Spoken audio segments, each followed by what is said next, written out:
Rabbi zidna ilma. Raditu billahi rabba wa bil islami dina wa bi Muhammadin nabiyya wa rasulullah. Amma ba'd, yang saya hormati guru kita Abi Ridwan Abadi dan juga Umi Ririn, dan yang saya hormati juga Bapak Ibu dan teman-teman yang sudah hadir di ruang Zoom pada kajian ngopi pagi hari ini. Mari kita ucapkan rasa syukur kita kehadirat Allah Subhanahu wa taala karena berkat rahmat, taufik, hidayah dan inayahnya kita diberi kesempatan dan ditakdirkan untuk mengikuti kajian ngopi pagi pada hari ini dengan mengucapkan Alhamdulillahirabbil alamin. Kedua kalinya salawat dan salam tak lupa mari kita haturkan keharibaan junjungan kita Nabi besar Nabi Muhammad Shallallahu Alaihi Wasallam dengan mengucapkan Allahumma salli ala Sayyidina Muhammad wa ala ali Sayyidina Muhammad. Bapak Ibu yang dirahmati Allah, untuk memulai kajian ngopi pagi pada hari ini, mari kita mulai dengan membaca surat Al-Fatihah dan doa awal majelis bersama, dengan harapan semoga ilmu yang kita dapatkan diberkahi oleh Allah, bermanfaat, bisa kita amalkan, lebih-lebih bisa kita ajarkan pada orang lain. Ala hadihin niyah wa likulli niyatin salihah. Al-Fatihah. A'udzu billahi minasy syaithanir rajim. Bismillahirrahmanirrahim. Alhamdulillahi rabbil alamin. Ar-Rahmanir-Rahim. Maliki yaumiddin. Iyyaka na'budu wa iyyaka nasta'in. Ihdinas siratal mustaqim. Siratal ladzina an'amta 'alaihim ghairil maghdubi 'alaihim waladdallin. Amin. Bismillahirrahmanirrahim. Allahumma inni a'udzubika an adilla au udalla au azilla au uzalla au ablima au udlama au ajhala au yujhala alayya. Rabbi zidni ilma wa wassi'li fi rizqi wa barik li fima razaqtani waj'alni mahbuban fi qulubi ibadik wa azizan fi uyunihim waj'alni wajihan fid dunya wal akhirah wa minal muqarrabin ya katsiran nawal ya hasanal fi'al ya qa'iman bila zawal ya mubdi'an bila misal falakal hamdu walakal minnah walakash syarafu ala kulli hal wa sallallahu ala sayyidina Muhammadin wa ala alihi wa sahbihi wa sallam walhamdulillahi rabbil alamin. Baik, untuk selanjutnya yaitu tilawatil Quran yang akan dibacakan oleh Saudara Dika. Pada Saudara Dika dipersilahkan.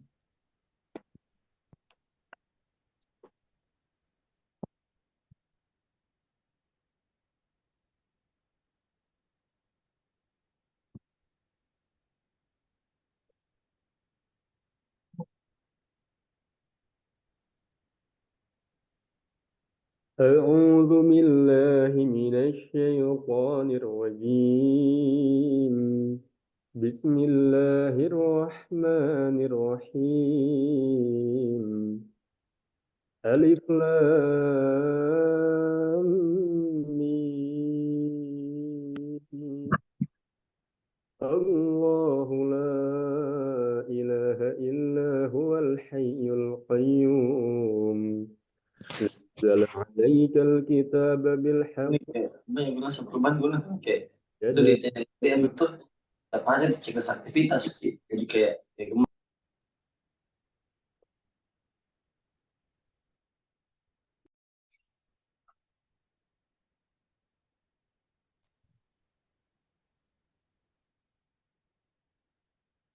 jika di unmute dulu kita.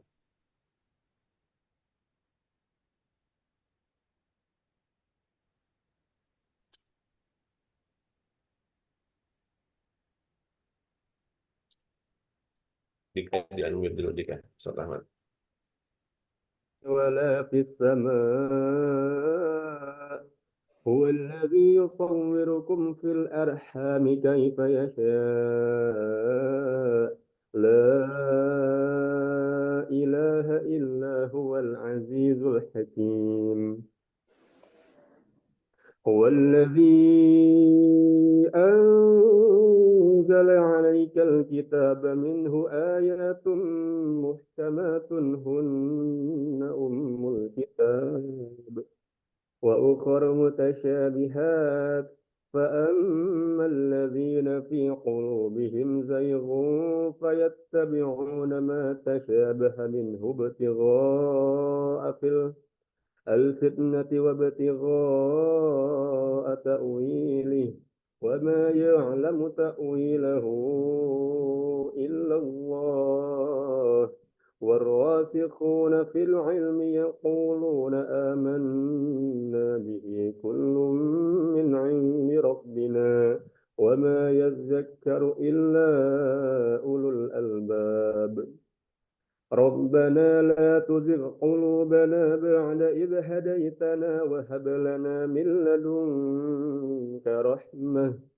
إنك أنت الوهاب صدق الله العظيم.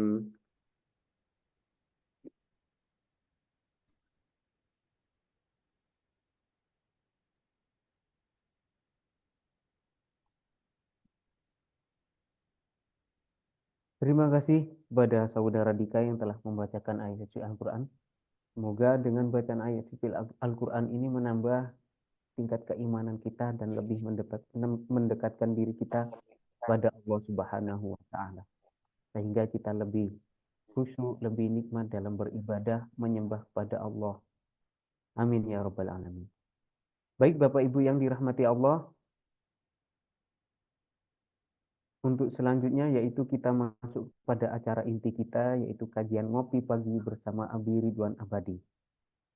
Bagi Bapak Ibu yang tidak berhalangan, Bapak Ibu bisa on cam semuanya. Dan mari kita simak bersama kajian ngopi pagi bersama Abi Ridwan Abadi. Pada Abi Ridwan Abadi dipersilahkan. Bismillahirrahmanirrahim. Assalamualaikum warahmatullahi wabarakatuh. Alhamdulillahirrabbilalamin. Allahumma salli ala Sayyidina Muhammad wa ala ali Sayyidina Muhammad. Raditu billahi rabba wa bil Islam dina wa bi Muhammad dan Nabi wa Rasulah. Rabbi zidni ilma warzuqni fahma wa rabbi shrah li sadri wa yassir li amri wa min lisani yafqahu qawli amma ba'd. Terima kasih banyak teman-teman semua, Ustaz Ahmad dan tim dari Pondok Usman. Dan yang saya cintai karena Allah, seluruh sahabat yang sudah hadir dalam kajian ngopi pagi kita.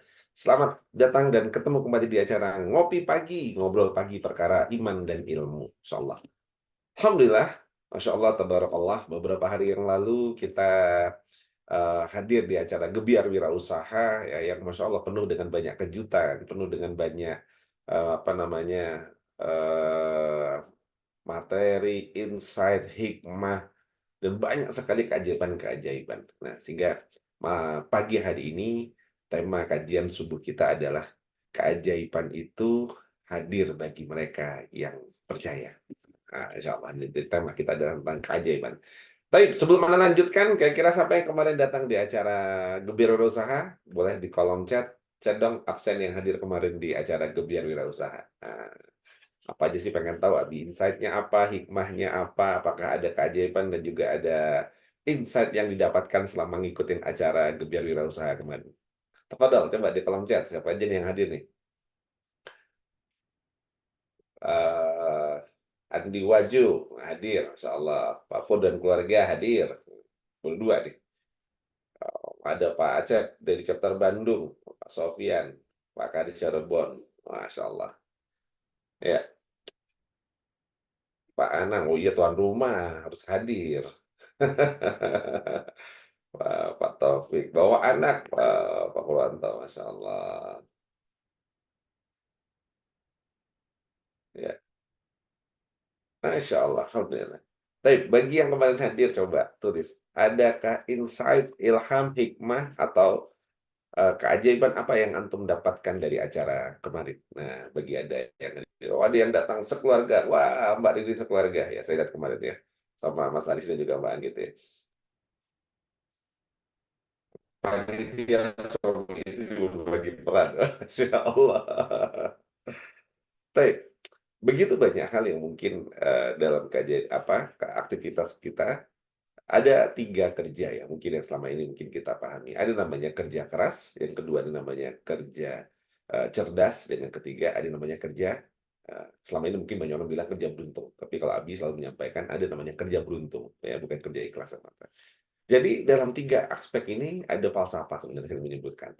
Orang yang kerja keras kalah dengan mereka yang kerja cerdas. Orang yang kerja cerdas kalah dengan mereka yang kerja beruntung. Nah, jadi kenapa kok kita butuh yang namanya keberuntungan di dalam kehidupan kita? Jadi, singkat cerita, ya, di dalam banyak kehidupan Nabi sering menjumpai, 3 aspek tadi. Bukan berarti satu dengan yang lain itu lebih baik, tapi itu kadang adalah tingkatan, ya. Kita tetap harus kerja keras, tapi selain kita kerja keras, kita harus kerja cerdas juga. Selain kerja cerdas, kita juga harus kerja beruntung. Contoh, seandainya kita sedang, bekerja, anggap ada, yang sedang membangun perumahan. Ketika ada yang sedang membangun perumahan ini, ada orang-orang yang bekerja di sana. Yang pertama ada orang yang bekerja sebagai kuli atau tukang bangunan, ya. Pagi sampai sore di tengah terik matahari gitu ya, nyiapkan bangun pondasi sampai nanti jadi gitu. Ini adalah orang-orang pekerja keras yang luar biasa. Tapi kalau seandainya kita melihat sukses itu hanyalah sekedar kerja keras semata, nah maka bisa jadi ya kita menganggap bahwa sukses itu butuh kerja keras gitu ya, hanya kerja keras saja. Tapi kenyataannya ternyata ada orang-orang yang dia ternyata bisa lebih, eee, optimal gitu ya, ini contoh sederhananya, ya. Ada yang kedua, siapa pemilik perumahannya, ya ada developernya. Kemarin ada yang hadir beberapa, ada Ustaz Haris dari Makassar, ada teman-teman yang lain yang juga bisnisnya adalah developer. Kadang seringkali yang kerja keras kalah dengan yang kerja cerdas, ya kira-kira gitu ya. Yang kerja keras kalah dengan yang kerja cerdas. Siapa yang kerja cerdas? Yang kerja cerdas adalah developer. Dia nggak perlu tuh dari pagi sampai sore 8 jam sehari, panas-panasan gitu. Kadang dia cuma di kantor, ngelihat dari CCTV, mengkondisikan timnya. Dia tahu betul bagaimana dia merancang dari awal, cari tanahnya, lalu dia rekrut, ada tim arsiteknya, ada tim sipilnya, ada tim marketingnya yang suruh jualan gitu ya. Masya Allah, tabarakallah, kadang ya kerja cerdas gitu ya, walaupun mungkin tadi nggak kepanasan, tapi akhirnya apa? Mendapatkan keuntungan yang lebih besar daripada yang kerja keras. Jadi kalau ada istilah kerja keras itu yang menjadi kunci sukses utama, harusnya tukang batu tadi yang dia lebih sukses daripada pemilik atau developer. Tapi kadang seringkali developer lebih sukses daripada tukang batu ya, walaupun dua-duanya tentu akan dapat amal soleh dan amal jariahnya.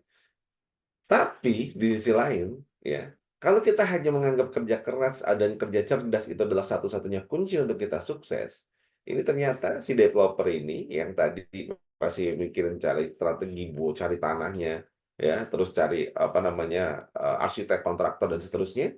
Ternyata tanahnya ini kerjasama dengan Pak Haji namanya, ya. Pak Haji ini ternyata punya tanah banyak. Nah, developer ini nggak punya tanah tadinya. Nah, dia kerjasama dengan akad misalnya satu kali nanti ada tanah yang laku, ada laku couplingnya dibangun rumah, baru tanahnya akan dibayar. Laku lagi couplingnya tanahnya dibayar. Masya Allah, tabarakallah. Si Bapak Haji ini tadi cuman kerjaannya apa? Kerjaannya ngaji, pagi berangkat ke masjid, pulang gitu ya. Paling di rumah juga nanti bersengkrama dengan anak dan cucunya gitu ya, santai. Tahu-tahu nanti si Bapak developer tadi datang. Ngasih duitnya, "Pak Haji, alhamdulillah udah laku 1 kapling." Nah, minggu depan datang lagi, "Pak Haji, laku lagi kapling kedua." Minggu depannya lagi datang lagi, "Pak Haji, laku lagi kapling ketiga." Nah, inilah orang-orang yang bekerja dengan beruntung. Insyaallah tabarakallah. Jadi kalau kita ngelihat, tadi yang pertama kerja keras, yang kedua kerja cerdas, yang ketiga tadi ada yang kerja kerja beruntung. Nah, antum kira-kira pengen yang mana nih? Atau saat ini sedang dalam zona yang mana? Apakah zona kerja keras semata, zona kerja keras dan kerja cerdas, atau zona kerja keras, kerja cerdas dan kerja beruntung. Nah, insyaallah. Nah, maka inilah yang harus kita hidupkan dalam kehidupan kita. Jadi tidak hanya kerja keras dan kerja cerdas, tapi adalah ada kerja beruntung. Tapi keberuntungan itu akan hadir dalam kehidupan kita bagi orang-orang yang percaya, bagi orang-orang yang yakin, ya. Tanpa kepercayaan dan keyakinan, seringkali jarang ada keberuntungan. Nah, tapi mau cerita sedikit keberuntungan-keberuntungan yang terjadi di dalam beberapa waktu terakhir ya. Nah, Masya Allah. Jadi cerita tentang pembangunan Pondok Peradaban Sukses Berkah. Pondok ini sesungguhnya sudah disiapkan sejak tahun 2020. 2020 atau 2021 ya. Nah, OIC 4 saat itu. Jadi kalau nggak salah OIC 4 itu 2021 ya, benar. Jadi 2021 mereka sudah mempersiapkan untuk membangun pondok peradaban. Karena OYC 3 membangun pondoknya di Lampung, dirasa jauh, jadi sehingga teman-teman yang mayoritas di Jawa pengen punya markas atau base camp-nya di Jawa. Nah, Abi iakan silahkan dicari tanahnya. Qadarullah ketika tanahnya dapat, ternyata tanahnya tidak bisa dibangun saat itu. Jadi tahun 2021 itu tanah sudah dapat di daerah Turi namanya, di daerah Daum, Malang. Ternyata qadarullah belum bisa dibangun karena satu dan lain hal. Ya, singkat cerita ada penolakan dari warga saat itu ya. Nah, padahal semua proses sudah disiapkan awalnya ya, suruh silaturahim dengan masyarakat, apa segalanya sudah dilakukan. Padahal Allah pas mau peletakan batu pertama ternyata belum memungkinkan. Wah, sedih pasti. Tapi Abi selalu yakin pasti di balik setiap peristiwa ada hikmahnya.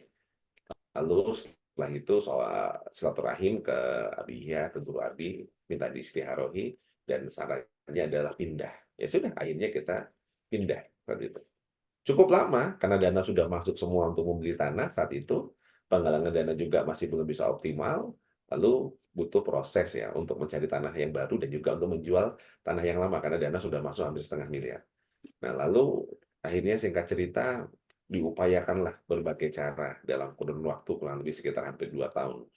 Ada tim yang berusaha untuk menjual tanah dan ada tim yang pada saat 2022 kalau nggak salah ya, itu penggalangan dana dan terkumpullah dana hampir 1 miliar untuk membeli tanah yang baru. Di listing hampir ada 100 list tanah yang dicari selama hampir 2 tahun itu. 90 berapa kita lupa. Datengin visit, belum cocok, datengin lagi visit, belum cocok, sampai dengan terakhir dapat kurang lebih sekitar 5 lokasi. Ya, itu yang sudah Abi visit juga. Ketika datang, ini sudah cocok, tempatnya bagus gitu ya. Semuanya, pokoknya 5 itu udah terbaik lah dari semuanya. Padahal Allah selalu ada aja tantangan yang jalannya nggak bisa masuk mobil, tempatnya terlalu jauh, nggak ada akses listrik gitu. Selalu ada saja. Sampai akhirnya ketika di Batu itu, jadi saking rumitnya mencari itu sampai pada saat Abi haji kemarin dan juga umroh 2 kali itu. Doa khusus benar-benar di tanah suci hanya untuk diberikan solusi untuk masalah pondok peradaban Sukses Berkah ini. Dan Abi yakin bahwa Allah punya skenario terbaik. Allah punya skenario terbaik. Akhirnya pas pada saat terakhir, Abi juga nggak ikut survei, yang survei Umi waktu itu sama kakak angkat Abi punya kakak angkat di sini, beliau pada Allah sebagai salah satu ASN di Kota Batu gitu. Jadi tahulah daerah Batu seperti apa. Nah, pasrahin. Nah, beliau survei 3 lokasi terakhir. Jadi ada 3 lokasi yang sudah mendekati kriteria, tempatnya sejuk, terus yang kedua pemandangannya bagus karena teman-teman cuma cari pemandangannya bagus, yang ketiga itu aksesnya mudah gitu. Nah, ketika dicari, dapat ada 3 yang terakhir, tiga-tiganya ternyata yang satu tempatnya masuk sejuk, pemandangannya bagus, akses mobil nggak bisa. Dan yang kedua juga begitu, dapat tempat bagus ini, tapi listrik belum ada karena jauh sekali dan nggak ada sekelilingnya nggak ada pemukiman gitu. Terus akhirnya dibilangin, ini ada nih kayaknya, ada mantan bawahan saya punya tanah mau dijual katanya.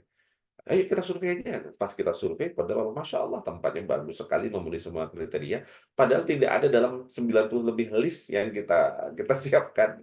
Padahal Allahnya pada saat kita survei, kita jajaki serius, masyarakatnya sangat welcome, bahkan beberapa tokoh masyarakatnya pun terbuka sangat baik gitu. Dan akhirnya kita dapat tempat di situ. Kita beli, ya alhamdulillah dari nilai yang tadinya harga tanah itu kurang lebih sekitar 1 juta per meter, kita dapat dengan harga hanya sekitar 600-an lebih, 625 kalau nggak salah, dan itu bisa dibayar 2 kali. Karena tanah kurang lebih sekitar 3.000. Awalnya kita cuma mau beli sekitar 1.500-an gitu ya. Dapat, kita bayar, nah ketika sudah transaksi, ketemu sama masyarakat, welcome semua. Nah, tinggallah di titik yang ini siapa yang mengawal gitu ya. Kenapa? Karena waktu pas pembangunan pondok di Lampung, itu yang ngawal harian itu orang tua saya, bapak saya. Bapak saya tiap hari datang nongkrongin tukang, yang masak ibu saya dan keluarga gitu ya. Nah, Abi mikir gitu, setelah selesai raker gitu, seneng, alhamdulillah dapat tanah di Malang gitu. Nah, cuma Abi sudah pasti udah mikir, ini kalau tanahnya di Malang, ini pasti nanti ujung-ujungnya Abi yang harus ngawal ini, nggak ada. Ini siapa ini yang mau ngawal gitu? Apakah Pak Prabowo yang jauh di Bojonegoro, apa Ustadz Farid yang ada di Yogyakarta? Nah, akhirnya, wah ini harus ngawal gitu. Raker selesai, jadwal sampai 2025 itu udah penuh. Udah nggak mungkin kalau misalnya kita Abi suruh nongkrongin untuk datang ngawal gitu, udah nggak mungkin gitu. Doa lagi sama Allah, ya Allah, ya kirimkanlah orang-orang terbaik yang mampu untuk bisa mengawal proyek ini gitu ya. Masya Allah, habis itu ada KPB, kelompok pendampingan bisnis. Pada saat KPB ketemu dengan ada namanya Mas Herman, salah satu menti Abi. Yang beliau ini juga kontraktor gitu, biasa untuk bangun rumah renovasi. Abi minta eh, Mas Herman bantuin ya untuk ngawal gitu ya. Alhamdulillah, tidak ada berpikirannya, ada cuma pengen paling tidak ada yang menggantikan di awal. Beliau akhirnya digantikan sama apa namanya Mas Herman. Mas Herman datang ikut setiap ada proses, mulai dari survei, transaksi tanah. Beliau ngawal terus tuh sampai ke notaris, ketemu dengan kepala desa. Kadang-kadang pas Abi nggak bisa, beliau juga yang datang gitu ya. Masya Allah gitu ya.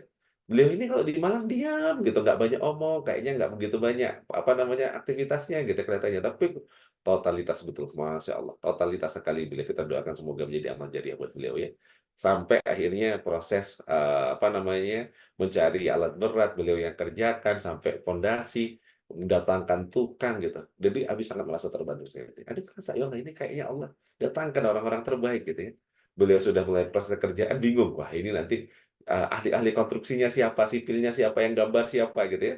Karena OYC 4 lepas tangan waktu itu. Kelasnya nggak ada yang apa ini siapa ini yang mengerjakan gitu. Akhirnya qadarullah, Masya Allah. Dan dari situ ketemu ada di OYC 4 namanya Pak Ruslan. Beliau ini biasa bantu waktu pas kegiatan kalau ada bencana di Lombok di mana Abi tahu betul dia bisa buat kontak Pak Ruslan. Ente kan OYC 4 gitu. Ayo bantuin gitu ya. Dihitung sama beliau. Habis itu ketemu lagi nanti ada namanya Pak Pardi yang apa namanya sudah terbiasa bangun banyak pondok, beliau OYC 6 ya. Banyak pondok di mana-mana gitu. Akhirnya beliau jadi konsultan konstruksinya. Ada namanya Pak Hilmi, ya, Pak Hilmi dari Tuban. Beliau jago sekali menghitung konstruksi, hitung-hitungan apa segala macam, langsung digambarkan sipilnya. Ketemu Mas Yoyo, ada Mas Yoyo juga OIC 6 ya. Pas acara di Bali, beliau presentasinya tentang arsitek gitu. Pas banget gitu. Jadi kayaknya malah dibukakan celak gitu ya. Lalu di Bali kita meeting, ada Pak Yoyo, ada Mas Hilmi, sama ada Pak Pardi dari OYC 6 gitu. Meeting ini tolong dibantu, disupport langsung buat grup, Masya Allah.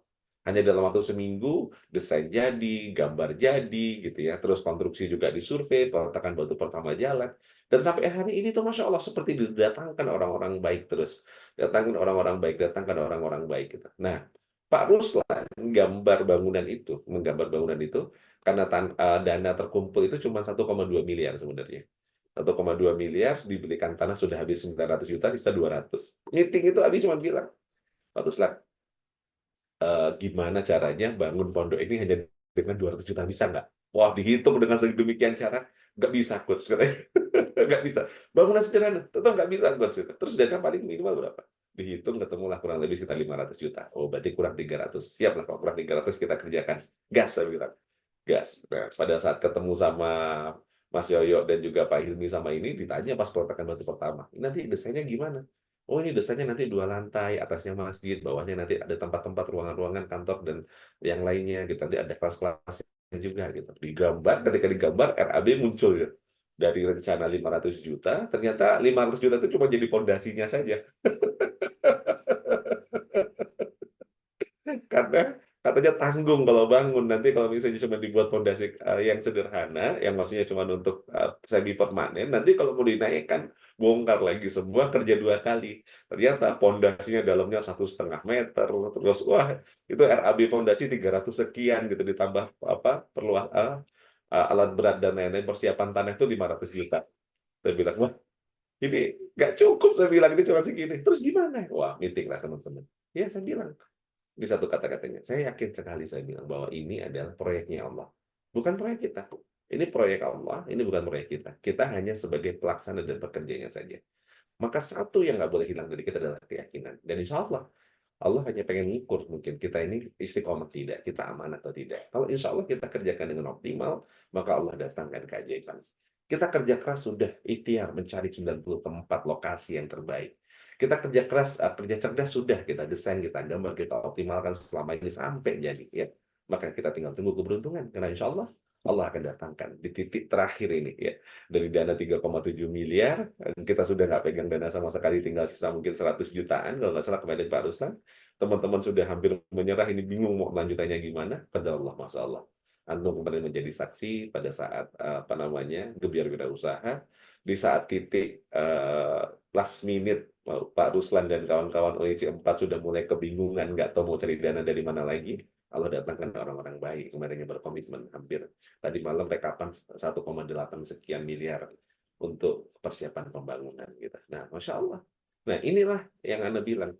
Ini yang namanya keberuntungan gitu. Seperti yang disampaikan di surat At-Talaq ya, ayat 2 sampai dengan 3. Barang siapa yang bertakwa kepada Allah, maka niscaya Allah berikan jalan keluar dan Allah datangkan rezeki dari jalan yang tidak disangka-sangka. Dan Masya Allah, tabarakallah. Akhirnya kemarin bisa berjalan, dan kemarin Abi cek proyek nyampe dari Jogja jam 5 pagi, jam 9 datang ke lokasi, ngelihat proses berjalan gitu ya. Kita doakan semoga semuanya lancar. Kalau antum ngelihat di sosial media Abi, kemarin Abi post live report dari sana gitu ya. Pengecoran sudah mulai berjalan separuh, jalan juga sudah mulai terbuka, proses sudah mulai berjalan. Ya, insya Allah semoga semuanya diberi kelancaran. Nah, ini esensi dari yang namanya kerja cerdas dan juga kerja beruntung ya, kerja keras, kerja cerdas dan kerja beruntung. Maka keberuntungan itu akan datang bagi mereka yang percaya. Seandainya kita nggak percaya, nggak yakin bahwa Allah akan beri pertolongan, bisa jadi selesai itu kelar proyek, dana habis, proyeknya mangkrak. Ini nggak jadi juga gitu. Tapi kalau Abi sangat yakin sekali saat itu. Yakinnya apa? Bahwa ini bukan proyek Abi, bukan proyeknya kita, bukan proyeknya di sini, proyeknya Allah. Ini proyeknya Allah. Allah yang punya proyek, namanya bangun masjid, Baitullah, rumahnya Allah. Kita ini kan hanya pekerja-pekerja saja, masa Allah nggak akan melengkapi. Nah, berapapun yang diamanahkan oleh Allah, ya itu kita kerjakan, insya Allah. Dan maka teman-teman semua jangan pernah kehilangan keyakinan dan kepercayaan kepada Allah. Jangan pernah kehilangan keyakinan dan kepercayaan. Dalam kata lain, takwa. Yang insya Allah, takwa inilah yang akan mendatangkan keberuntungan. Insya Allah, tabarakallah. Nah, itulah tadi sedikit cerita tentang keberuntungan. Bagaimana kita tadi kerja. Ada kerja keras, kerja cerdas, dan kerja beruntung. Nah, setelah ini mungkin Ustadz Ahmad akan menyampaikan beberapa informasi. Abi izin ngopi dulu. Sudah disiapkan kopi. Masya Allah, selamat ngopi ya. Nah, silakan Ustadz Ahmad lanjutkan. Baik, terima kasih Abi untuk materinya pada kajian ngopi pagi hari ini. Masya Allah, ceritanya sangat luar biasa. Bagi Bapak Ibu, barangkali ada pertanyaan-pertanyaan, baik itu meliputi materi pada kajian ngopi pagi ini atau di luar materi ngopi pagi hari ini. Silakan, barangkali ada pertanyaan, Bapak Ibu bisa menuliskan pertanyaannya di kolom chat. Sambil nunggu pertanyaan, saya mohon izin untuk berbagi layar, Bapak Ibu.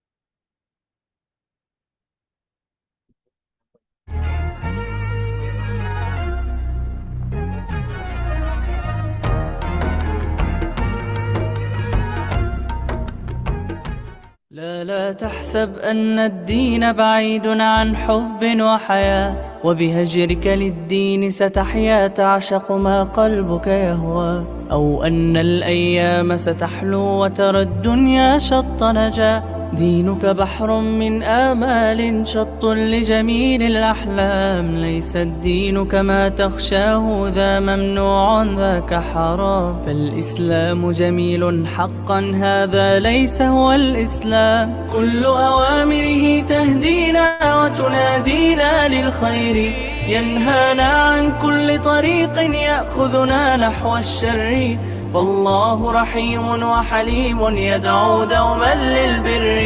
كل أوامره تهدينا وتنادينا للخير، ينهانا عن كل طريق يأخذنا نحو الشر، فالله رحيم وحليم يدعو دوما للبر.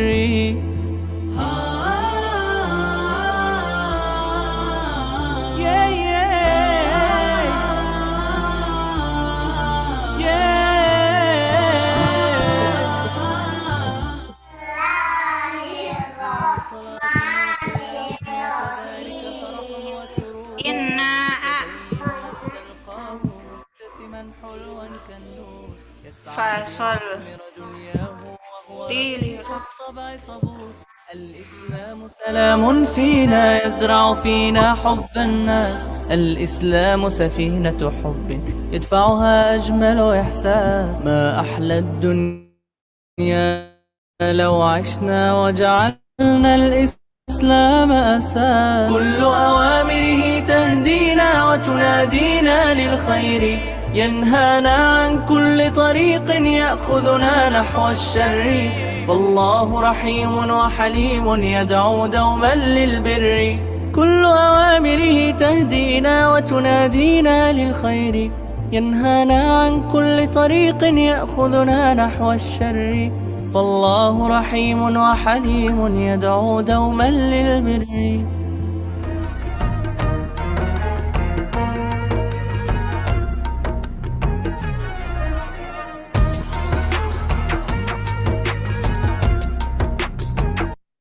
Itu tadi Bapak Ibu laporan kegiatan Pondok Entrepreneur Utsman bin Affan. Dan untuk laporan cash flow donasi, mohon izin saya sampaikan ini donasi akhir Februari minggu keempat kemarin kita masih minus di angka 11.398.000. Sedangkan penyaluran donasi di Maret minggu pertama itu 6.183.000. Sehingga saldo kita di minggu pertama Maret 2024 ini kita minus 16.815.000. Bagi Bapak Ibu yang ingin membantu mensupport kegiatan Pondok Entrepreneur Utsman bin Affan, Bapak Ibu bisa berdonasi melalui rekening BSI 444 12 12 12 2 atas nama Yayasan Utsman.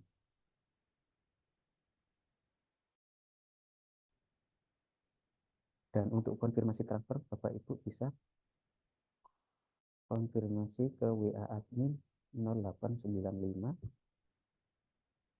1309 2202. Saya ulangi lagi bagi Bapak Ibu yang ingin berdonasi untuk support Pondok Entrepreneur Utsman bin Affan, Bapak Ibu bisa berdonasi melalui rekening BSI 444 12 12 12 2 atas nama Yayasan Utsman. Dan konfirmasi transfer Bapak Ibu bisa konfirmasi ke WA admin 0895 1309 2202. Semoga donasi yang Bapak Ibu salurkan diberkahi oleh Allah Subhanahu wa taala dan diganti dengan sebaik-baik rezeki yang halal barokah dan tambah banyak. Amin ya rabbal alamin. Baik, kita lanjutkan, barangkali ada pertanyaan.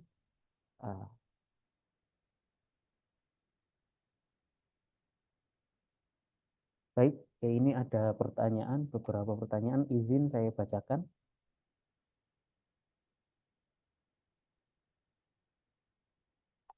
Bismillahirrahmanirrahim. Gimana caranya supaya kita pede memasarkan produk kita, Abi?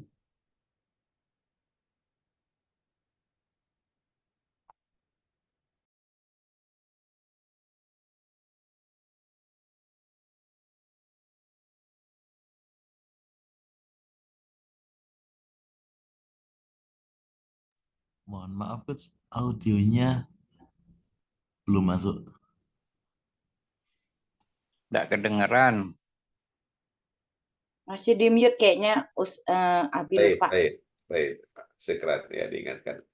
Nah, sebelum Anda jawab ya tentang pertanyaan bagaimana jualan, Anda mungkin menyampaikan dulu tentang ini ya.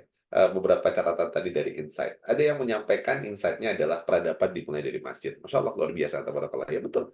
Peradaban kita mulai dari masjid. Sehingga kalau kita bisa bangun masjid, bangun masjid. Belum mampu bangun masjid, makmurkan masjid. Belum mampu makmurkan masjid, mulailah hari kita, subuh kita dari masjid. Nah, insya Allah, maka kalau kita dekatkan keluarga kita berjamaah ada seterusnya dari masjid, insya Allah kehidupan kita pun akan kehidupan peradaban masjid. Yang kedua ini ada ya Pak Haris dari Cirebon, kata Mas Nanang sadar. Wah, berarti Pak Haris selama ini belum sadar ya.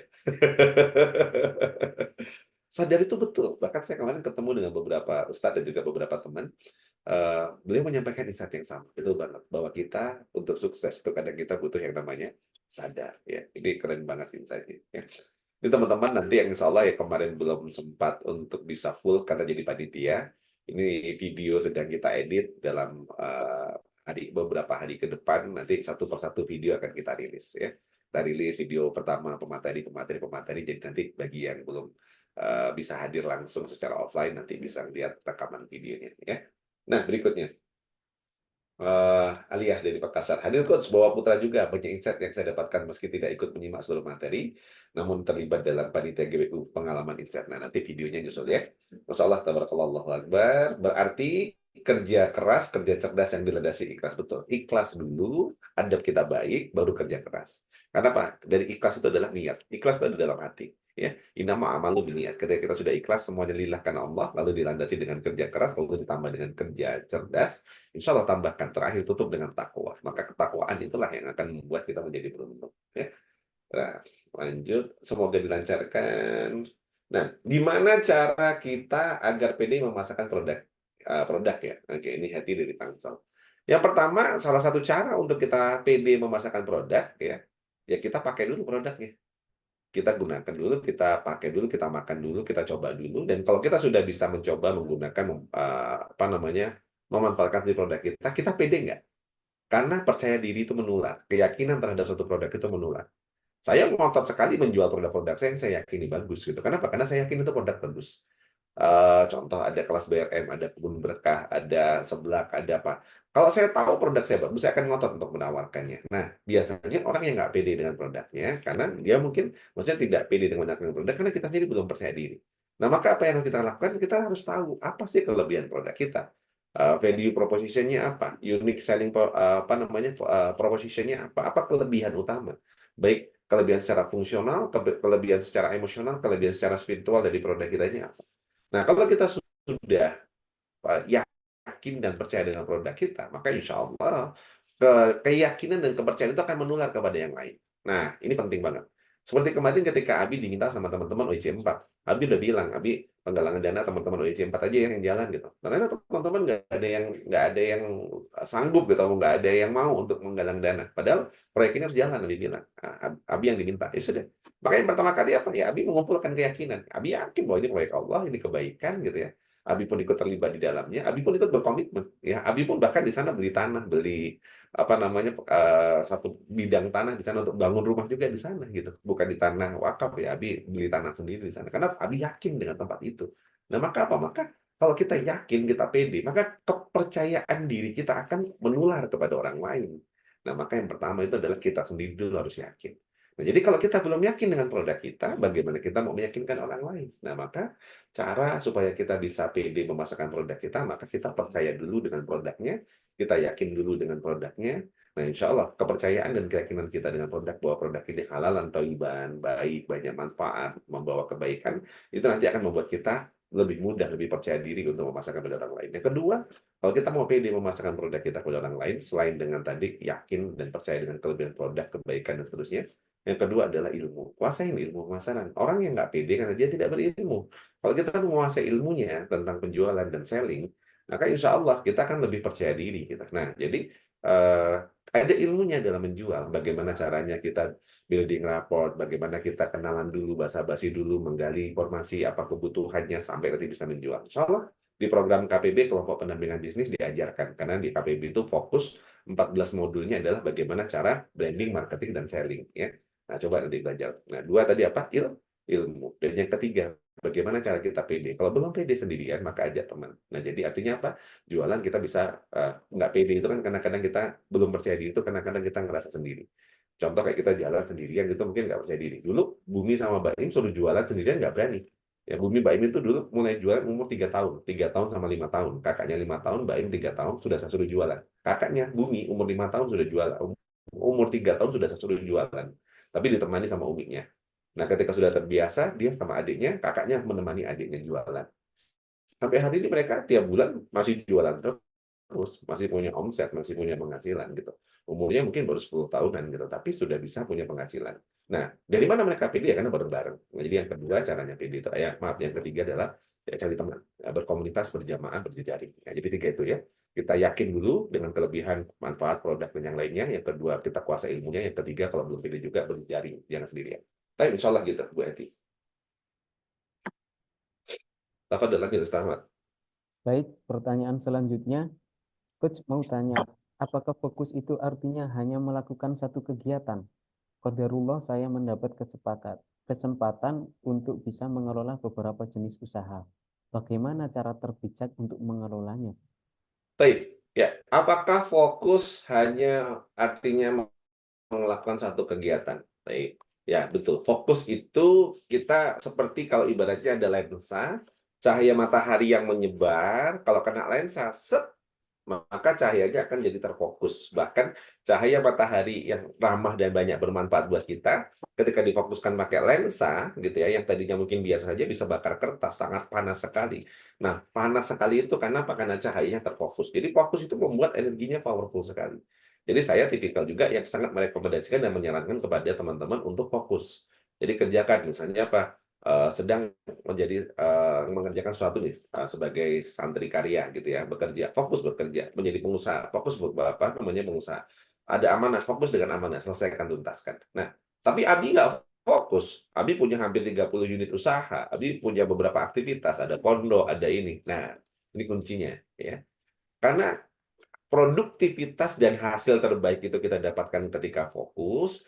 Nah, untuk ke sana, kalau kita memang merasa bahwa kita punya banyak amanah yang harus kita kerjakan, di setiap amanah itu harus ada yang fokus. Artinya, pekerjaan itu memang harus fokus, tapi tidak harus kita yang fokus. Kita bisa delegasikan fokusnya kepada beberapa orang, kepada beberapa tim. Misalnya, kami punya di Lampung ada kurang lebih sekitar 10 para ustadz asatidz. Ada satu orang Ustadz Jatika dan ada Ustadz Roji. Ustadz Roji ngawal pondok pesantren, Ustadz Jatika ngawal TPA. Ada 2 orang yang fokus untuk masing-masing proyeknya. Di Jakarta Abi punya kurang lebih sekitar 6 orang tim. Ya, ada beberapa klien di Jakarta, ada Mas Dedi yang fokus di sana. Di Jogja, Abi juga punya beberapa orang tim, ada 4 klien di Yogyakarta, ada Mas Anjas yang fokus di sana. Gitu. Jadi artinya setiap ada yang fokus, ada Mbak Devi juga yang fokus di sana. Ya. Nah, di Malang gitu ya, di Malang malah kita punya beberapa proyek, ada proyek apa namanya, pondok, ada proyek TPA, ada kebun, ada banyak beberapa aktivitas. Masing-masing ada yang fokus, ada Mas Happy di Kebun Berkah gitu ya, ada kuliner-kuliner dan lain-lain, ada Mas Ali, ada Mas David gitu ya, di holding ada Umi yang bantuin saya, di apa namanya, sinergi ada Mas Herman gitu. Jadi artinya kita boleh tidak fokus selama ada yang fokus. Tapi kalau kita belum punya orang yang dedicated fokus untuk ngurusin itu, maka saran saya jangan untuk banyak fokus dulu. Satu, fokuskan, selesaikan, jadikan. Sampai terbentuk sistemasi, role model, pola, nah bisa baru kita delegasikan. Nah, itu contoh sederhananya. Jadi, bagaimana cara terbijak untuk mengelolanya, beberapa jenis usaha dan amanah kita, caranya adalah mencari atau berpartner dengan orang yang bisa fokus di situ. Karena hasil terbaik itu salah satunya kita bisa dapatkan kalau kita fokus. Nah, kira-kira begitu. Wallahu a'lam bishawab. Baik, Ustaz Ahmad lanjut. Baik, selanjutnya izin bertanya Coach, bagaimana tips dan triknya agar kita selalu bisa menjadi orang yang beruntung? Baik, nah masalah tadi ya, kita sudah buka tipsnya, yaitu salah satunya yang pertama menjadi orang beruntung. Salah satu syaratnya kalau di Al-Quran disebutkan adalah tadi, wa may yattaqillah, bertakwalah kepada Allah. Maka kalau kita bertakwa kepada Allah, kita akan diberikan solusi dan jalan keluar dari dan juga rezeki dari jalan yang tidak disangka-sangka. Maka kata kuncinya adalah apa di situ? Kata kuncinya adalah takwa. Nah, bagi orang yang bertakwa, maka insya Allah takwa itu apa? Takwa itu adalah takut taat kepada Allah. Nah, takut taat kepada Allah ini berarti apa? Menjalankan seluruh perintahnya, menjauhi seluruh larangannya. Kenapa kok kita jarang mendapatkan keberuntungan di dalam kehidupan kita? Kita cek, jangan-jangan ada larangan-larangan yang kita kerjakan, ada perintah yang tidak kita kerjakan. Kita cek dulu apa perintah-perintah Allah. Nah, yang paling umum saja ada rukun iman dan rukun Islam. Sudah selesaikah kita dengan 11 rukun ini? Nah, kalau kita bicara rukun Islam apa saja? Syahadat, sholat, puasa, haji gitu ya. Nah, apakah kita sudah zakat infak tadi, apakah sudah kita kerjakan semua? Jangan-jangan kita syahadatnya belum sempurna. Kenapa? Karena masih menyebutkan Allah. Jangan-jangan ya kan sholat kita belum khusyuk. Ya. Jangan-jangan puasa kita kadang masih apa namanya belum mampu menahan nafsu. Bukan hanya nafsu makan, tapi nafsu yang lainnya. Jangan-jangan zakat infak sedekah kita belum tertunaikan dengan sesuai dengan atau sebagaimana mestinya. Jangan-jangan kita juga belum berniat sungguh-sungguh untuk bisa berumrah dan berhaji. Nah, ini cek dulu nih Pak, perintah. Nah, oh aman semuanya sudah saya kerjakan, cek lagi ya larangan-larangannya, paling tidak 10 dosa besar. Ini apa segala macam. Nah, itu kita perlu cek dulu. Ya, termasuk rukun iman juga, iman kepada Allah, iman kepada Rasul, kepada malaikat, Rasul, kitab Allah, qadar dan qadar. Nah, ini kita cek dulu aja di situ. Nah, kalau kita masih ada masalah, mungkin bisa jadi itu yang menyebabkan belum banyak keberuntungan dan juga keajaiban-keajaiban yang terjadi dalam kehidupan kita. Saya kira begitu.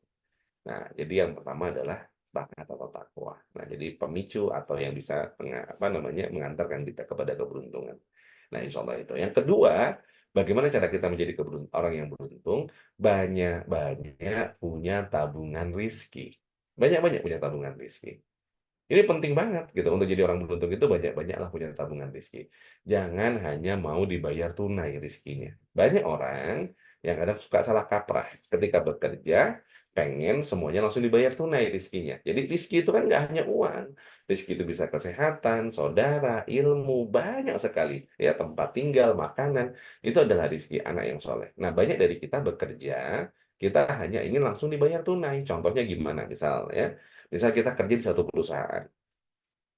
Kerja di satu perusahaan, kita digaji misalnya, anggaplah misalnya 5 juta. Nah, kita punya potensi 10 gitu ya. 10, maksudnya potensi itu kemampuan. Atau modalitas yang Allah berikan kepada kita. Baik secara waktu, baik secara ilmu, baik secara fisik kita, gitu kan. Kita sebenarnya kan dikasih modal. Maka kenapa kita selalu di akhirat akan dihisap atas tubuh kita, dihisap terhadap waktu kita, dihisap atas harta kita, dihisap atas ilmu kita. Nah, ini modalitas yang Allah berikan dalam diri kita. Lalu kita bekerja. Ketika kita bekerja, kita dengan modal 10 tadi, kita ternyata digaji 5. Kebanyakan orang itu hanya mengerjakan 5. Artinya apa? Dia hanya membarterkan rizkinya tunai gitu. Jadi artinya tidak lebih gitu. Bahkan ada juga yang dia misalnya dikasihnya 5, tapi kerjanya cuma 3. Kenapa kerjanya cuma 3? Ya masih kadang korupsi waktu, datang telat, pekerjaan yang bisa selesai hari ini dikerjakan besok, tidak produktif gitu ya. Nah itu contoh. Habis paling sering cerewet ngomel-ngomel kepada tim itu kalau nggak produktif ya. Sampai pernah kemarin kejadian nih, beberapa Abi evaluasi. Sehari Abi lihat laporan. Ngapain dia seharian? Oh, cuma membuat desain. Hanya jadi 2 desain gitu ya. Isinya benchmarking apa segala macam. Coba jadi 2 desain. Abi dudukin. Duduk. Sehari itu minimal itu bisa menghasilkan 100 desain. Oh, bilang kayak gitu. 100 desain kayaknya bagi mereka nggak masuk akal gitu. Karena sehari mereka hanya mampu menghasilkan 2 desain. Abi dudukin, hanya dalam waktu 15 menit, Abi contohin cara membuat desain, jadi 15 desain. Berarti artinya apa? 1 menit itu cukup untuk 1 desain. Abi bilang contoh. Artinya apa? Kalau sehari kita bekerja sampai dengan sekian jam, harusnya jadi ratusan desain. Karena 1 menit aja bisa membuat 15 desain. Itu contoh. Maka kita harus produktif. Nah, maka kalau kita mampu itu melakukannya, maka Masya Allah luar biasa. Nah, tapi kebanyakan apa? Dikasih misalnya 5, kerjanya 3. Maka yang 2 itu namanya hutang rizki. Nah, kalau kita punya banyak hutang rizki, jangan salahkan nanti kalau kehidupan kita terasa sulit. Kenapa? Karena kita punya banyak hutang.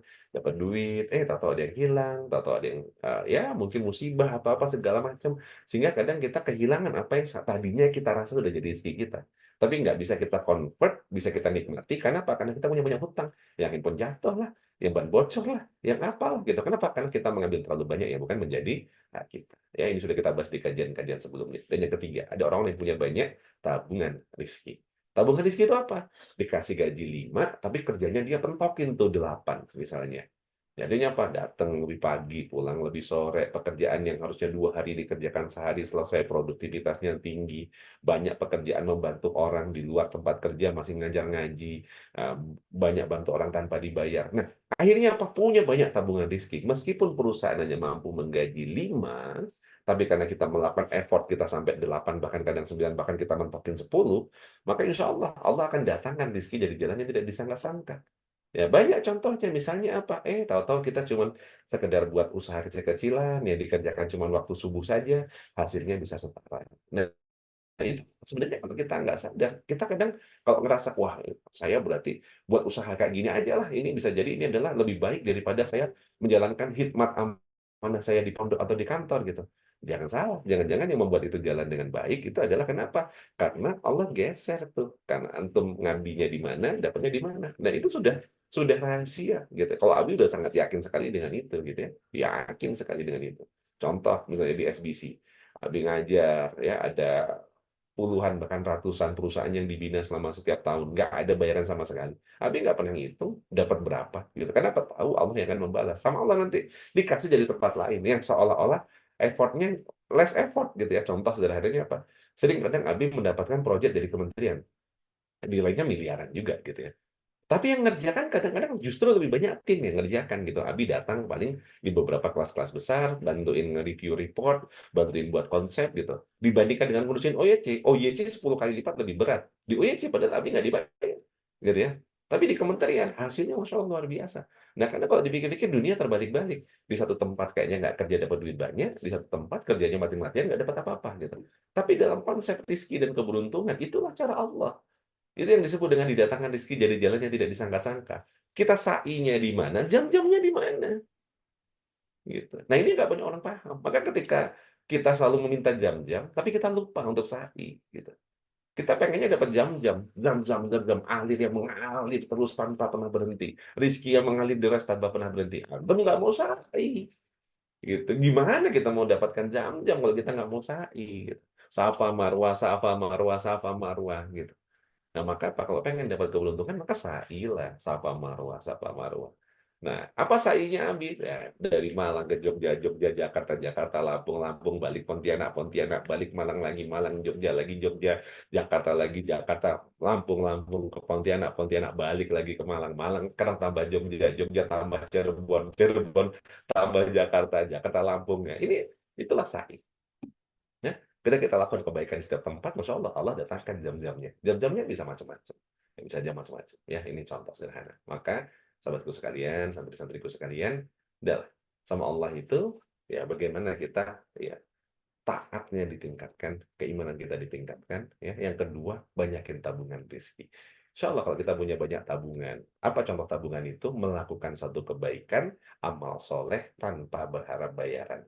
Maka Allah akan datangkan tadi ya zam-zam. Nah, maka apa? Amal soleh yang kita tidak berharap bayaran itulah kita sebut namanya sa'inya kita, ikhtiarnya kita, safa marwahnya kita. Insya Allah kalau kita lakukan. Ya, jadi tadi apa yang pertama? Taat ya atau takwa. Yang kedua tadi banyakin sa'i, banyakin kita punya tabungan rezeki. Nah, yang ketiga, yang terakhir ya, bagaimana cara dapat keberuntungan? Banyak-banyak birrul walidain, minta doa sama orang tua. Minta doa, minta doakan, minta ridhonya kepada orang tua. Birrul walidain, maka insya Allah ya, barang siapa kita bisa terus meminta doa dan juga ridho dari orang tua, maka insya Allah ya banyak akan keberuntungan yang hadir dalam kehidupan kita. Baik, insya Allah itu. Wallahu a'lam bishawab. Abi juga masih belajar dari sana ya.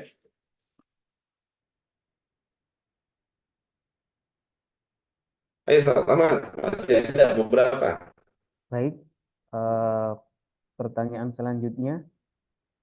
Saya Ibu Aziza mohon izin bertanya, jadi Pondok Utsman bin Affan mulai operasional mulai tahun berapa Ustadz Ridwan? Kemudian berapa banyak santri yang sudah mengikutinya dan program-programnya apa saja Ustadz? Masya Allah ya. Nah, ini kalau dipanggil Ustadz nggak pede, karena bukan Ustadz gitu ya. Ustadznya Ustadz Ahmad. Ya, baik. Abi mulai Pondok Utsman ini sebenarnya sejak hijrah ya, tahun 2014 Abi bangkrut, habis-habisan mau sampai miliaran, terus akhirnya mulailah titik. Abi ngaji sama Abi, yaitu saat mulai kuliah. Jadi tahun 2000-an udah ngaji, udah mulai di Quran, halaqah dan seterusnya. Cuman ya masih dipakai dengan diri sendiri dan keluarga, belum bisa syiar banyak ke banyak tempat gitu ya. Lalu 2013, 2014 Allah takdir bangkrut, habis-habisan sudah punya 500 cabang, harus menutup lebih dari 300 cabang sampai rumah tangga berantakan. Ya, Masya Allah kondisi yang sangat parah sekali. Hijrah balik lagi dari Jakarta pulang ke Malang, ngaji lagi. Nah, pada saat ngaji ketemulah sama Murabi Abi. Nah, di situ mengajarkan. Murabi Abi itu punya rumah Quran ya. Nah, beliau namanya Ustaz Jalal. Nah, Ustaz Jalal ini punya rumah Quran, Ihanu Quran. Abi berajam waktu itu. Insya Allah kalau Allah kasih rezeki lagi, kita akan mulai peradaban, kita akan berkhidmat untuk sama umat, kita buat rumah Quran. Rumah Quran, alhamdulillah, dari 2015 kita ikhtiarkan, 2016 akhir kita buat rumah Quran pertama. Jadi kalau ditanya sampai sekarang baru 2016, 17, 18, 19, 20, 21, 22, 23, 24, nah, baru berapa? 8 tahun. Ya. Baru 8 tahun dari rumah Quran yang pertama, satu petak rumah kecil yang tidak terlalu besar, santri tidak lebih dari 30. Alhamdulillah hari ini sudah ada di Malang 3 rumah Quran, Di Lampung juga sudah ada 3 rumah Quran, jadi total ada 6 rumah Quran, ada 2 pondok pesantren, total sudah kurang lebih sekitar 350-an santri, tambah santri karya mungkin hampir 400 santri. Ya. Di sekitar yang hari ini sudah kita kita bersamai gitu ya. Tapi Abi juga nyantri juga masih ngaji terus sama Abi ya, ngaji dengan Bang En, ngaji dengan teman-teman yang lainnya gitu ya. Nah ini kita ikhtiarkan. Nah santrinya ada apa aja? Ada 5 jenis santri di kami. Yang pertama ada santri belajar. Santri belajar itu siapa? Santri yang sedang belajar di TPA, santri yang belajar di pondok kami, santri yang sedang baik itu ada levelnya usia 0. 0 itu sudah kita punya santri yang usianya 0 sampai 3 tahun. Namanya santri daycare. Jadi datang diantarkan orang tuanya, ada yang usianya baru 1 tahun, ada yang usianya masih setengah tahun, dan seterusnya itu daycare. Nanti sudah 3 tahun, 3 sampai 12 tahun ada STABA, sekolah tahfiz untuk balita. Anak-anak bayi ini usia 3 sampai dengan 12 tahun ada yang sudah punya hafalan sampai dengan 5 juz ya. Masya Allah ya, karena targetnya per 6 bulan sekali hafal 1 juz ya. Ada juga yang di luar dari tahfiz, ada santri TPA. Kalau di Lampung itu masih TPA kebanyakan.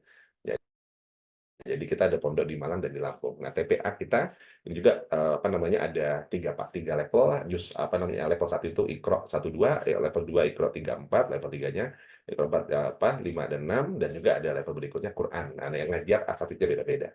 Nah, setelah itu nanti masuk kelas SMP, kita punya pondok masyarakat ya. Nanti level SMP di Ampu atau dididik sama ada namanya Ustadz Oji di pondok di Lampung. Nah, lepas SMA di Malang kita punya pondok entrepreneur Usman. Nah, jadi fokus sama mereka yang sudah lepas dari SMA, kita kader menjadi dai-dai penerus kita berquran, tapi juga mampu punya mental kemandirian. Ya, jadi punya mental produktif. Mereka nanti ketika jadi dai tidak minta, tapi mereka ketika jadi dai, mereka mampu memberdayakan lingkungan, umat, dan juga bisa memberi bahkan di atas. Nah, itu target kita, dan juga bisa ngajar Quran dan di mana-mana. Nah, dan ditambah setelah itu, ada santri masyarakat yang usianya sudah mulai menikah, ada program parenting, yang sudah mulai punya anak besar-besar, ya ada kajian rutin gitu ya. Bahkan yang sudah tua-tua kita ada kajian untuk yang sudah tua-tua. Ada Pak Toto juga di sini nih yang bantu kita banyak di Lampung ya. Masalah itu programnya Bu Azizah yang kita kerjakan. Jadi kita pengen ngurusin umat dari lahir sampai meninggal. Gimana lahir dari dalam perut sudah kita ajak ngaji, sebelum meninggal paripurna. Semoga bisa husnul khotimah kira-kira begitu. Nah, ini yang kita kerjakan di Pondok Entrepreneur Usman. Salam. Baik. Baik, pertanyaan selanjutnya. Coach, saya baru mulai gabung bisnis dengan istri. Ada masukan nggak, Coach? Bagaimana cara menyamakan isi kepala yang seringnya berbeda pendapat? Terima kasih, Coach. Allah bisawab. Hanya Allah yang bisa menyatukan hati-hati 2 orang. Bahkan seandainya seluruh apa yang ada di bumi dan di langit disatukan, tidak akan mampu untuk menggabungkan, menyatukan 2 hati manusia. Ya, sebenarnya cara yang paling banyak itu harus kita lakukan adalah apa? Kembali kepada Allah. Ya, mulai dari mana? Saran saya, cara paling mudah yang saya lakukan adalah guru saya menyampaikan, suami istri itu harus sekufu. Sekufu itu bukan hanya hartanya, sekufu termasuk ilmunya. Maka ngajilah pada guru yang sama. Ya, pada harokah yang sama, sehingga itu akan memudahkan. Kalau ngajinya gurunya beda, apalagi sudah harokahnya berbeda, wah itu nanti biasanya potensinya akan beda pendapat. Nah, maka ngajilah dengan guru yang sama, usahakan sekufu, terus ikut jadi jenjangnya levelnya. Nah, punya guru yang sama. Dan kalau misalnya mau konteksnya bisnis, cari guru bisnis yang sama. Ya. Maka kenapa kalau di SBC saya menyarankan teman-teman untuk ikut OYC-nya bareng, KLP-nya bareng, biar sama cara berpikirnya. Salah, kira begitu. Baik, pertanyaan terakhir. Coach, seberapa penting memiliki ustadz pendamping atau penasehat spiritual kita? Yang kedua, hubungan peran kita terhadap ustadz penasehat kita, satunya adalah mengaji. Selain jadi santri, peran apakah yang bisa kita lakukan agar bisa saling sinergi, Coach? Baik. Ini yang pertanyaan dari siapa coba? Dari Haryati Jogja. Eki Jogja. Coach, seberapa penting memiliki ustadz pendamping penasehat? Oh, penting banget. Penting banget itu. Ada 5 support system. Support system pertama itu adalah ustadz yang mengajarkan kepada kita akidah.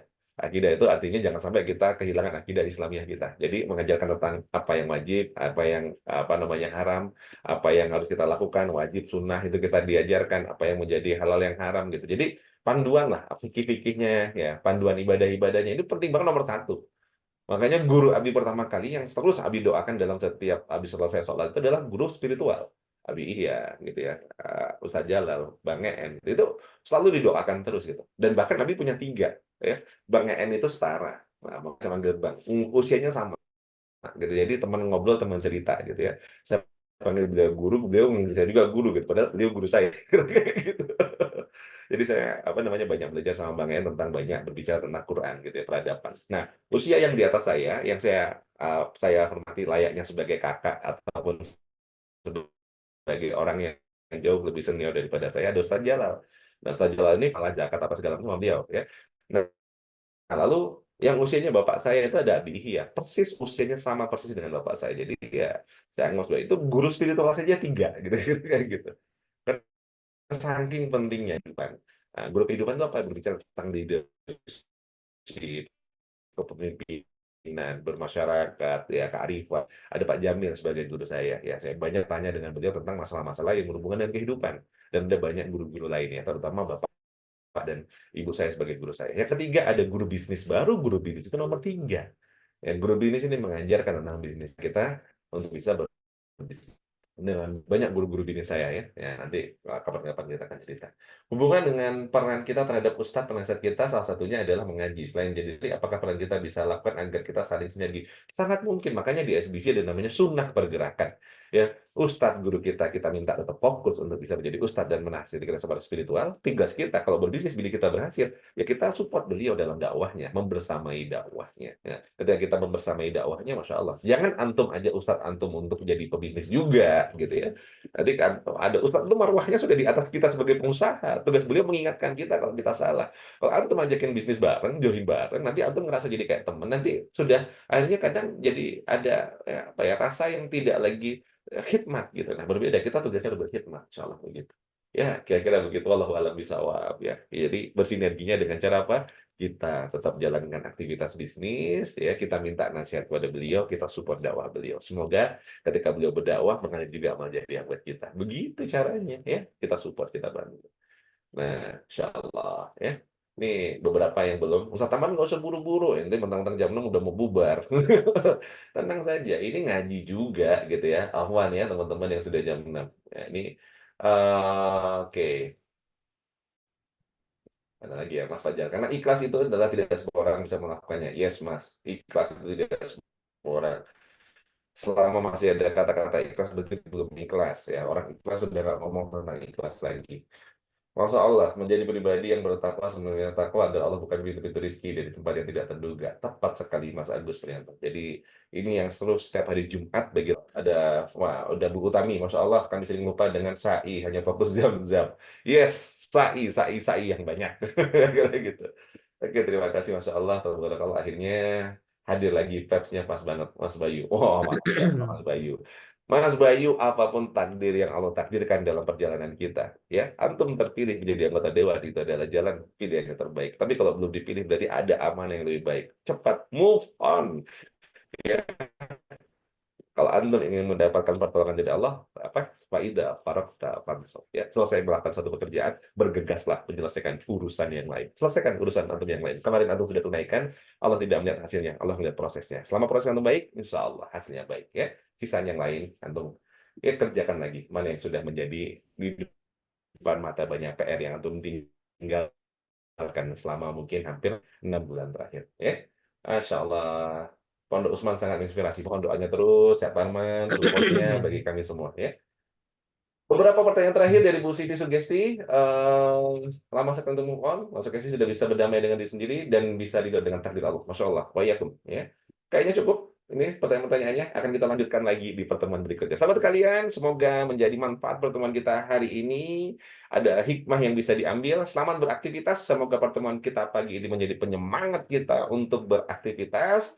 Dan selamat sa'i, ya. Sa'i. Lakukan banyak kebaikan, lakukan banyak amal soleh. Tunggu saja nanti jam-jamnya kelihatan di mana ya. Insya Allah teman-teman semua, semoga Allah beri keridhaan kepada kita semua. Apa yang kita lakukan Allah catat sebagai amal jariah terbaik kita. Semoga dari kegiatan-kegiatan amal soleh yang kita lakukan hari ini, Allah gugurkan dosa-dosa kita di masa lalu. Allah berikan amal soleh ini menjadi amal jariah yang mengalir pahalanya kepada diri kita, kedua orang tua kita, dan juga keluarga besar kita. Dan semoga Allah datangkan Ya, rizki dari jalan yang tidak disangka-sangka, dibukakan pintu-pintu rizki ya, yang lebar, yang luas. Semoga kita mendapatkan rizki berkah dan berlimpah ya. Semoga hajat-hajat antum semua dikabulkan oleh Allah Subhanahu wa taala, yang sakit disembuhkan, yang sulit dimudahkan, dan semoga kita semua Allah istiqomahkan dengan iman Islam kita sampai akhir hayat kita, dikumpulkan lagi nanti di surganya Allah Subhanahu wa taala. Amin. Amin ya rabbal alamin. Selamat beraktivitas, selamat berkarya, yang baik-baik dari Allah, kurangnya dari saya mohon dimaafkan, mohon ridhonya. Doakan saya juga, doakan Abi, doakan Umi, doakan keluarga besar kami, selalu Allah jaga dan beri keberkahan dan juga beri karunia-Nya. Amin. Ya, insya Allah teman-teman, silakan melanjutkan. Saya kembalikan kepada Ustaz Ahmad. Abi akhiri wabillahi taufiq wal hidayah. Assalamualaikum warahmatullahi wabarakatuh. Waalaikumsalam warahmatullahi wabarakatuh. Masya Allah, syukron Abi atas ilmu dan waktunya untuk mengisi kajian ngopi pagi hari ini. Insya Allah yang sangat luar biasa. Baik Bapak Ibu yang dirahmati Allah, mungkin kajian kita cukupkan dulu. Mari kita akhiri kajian ngopi pagi kita dengan membaca surat Al-Asr dan doa kafaratul majelis bersama. Bismillahirrahmanirrahim. Bismillahirrahmanirrahim. Wal asri inna illa alladzina amanu wa amilus solihati wa tawasaw bil haqqi wa tawasaw bis subhanakallahumma wa bihamdika astaghfiruka wa atubu ilaik. Dari saya mohon maaf atas kesalahan dan kekurangannya. Terima kasih. Selamat beraktivitas. Semoga Allah selalu melindungi kita, memberkahi kita semuanya. Amin. Wassalamualaikum warahmatullahi wabarakatuh. Waalaikumsalam warahmatullahi wabarakatuh.